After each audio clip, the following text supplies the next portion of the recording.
the rumble of engines, and the scent of motor oil were all too familiar to Mason, a kind-hearted but struggling mechanic who ran a tiny garage on the edge of town. He'd barely made rent that month, yet he never turned away a customer in need. One rainy evening, as he locked up shop, he noticed a young girl sitting quietly on the curb, soaked and shivering, her head buried in her arms. Something about the way her small frame trembled tugged at his heart. "Hey, you okay?" he asked gently, approaching with his worn-out hoodie extended like a peace offering. The girl looked up with teary eyes, no older than 10, and shook her head. "I'm just waiting. I don't know for what anymore." Mason crouched beside her, his concern deepening as he noticed the way she clutched her jacket tightly, almost protectively. He offered her shelter inside the garage, and a warm cup of instant cocoa. After a few quiet minutes, she slowly unzipped her jacket, and what Mason saw left him speechless.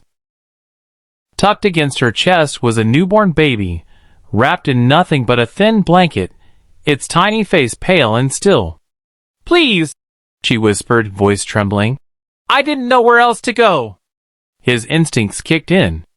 Mason wrapped both of them in his only spare blanket and rushed them to the nearby clinic in his beat-up truck, hands trembling on the wheel, heart racing not from panic, but from purpose. Over the next few days, Mason stayed by their side. The girl, Anna, had run away from an abusive foster home.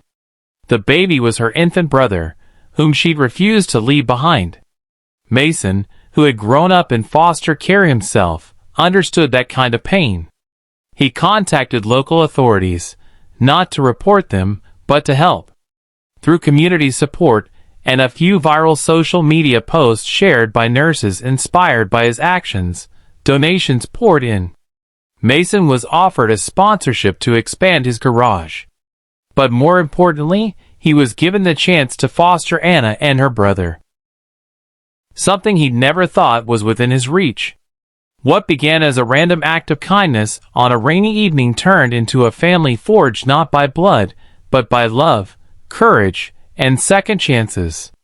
Mason didn't just fix engines anymore. He helped repair broken lives. And that made him richer than he'd ever dreamed possible.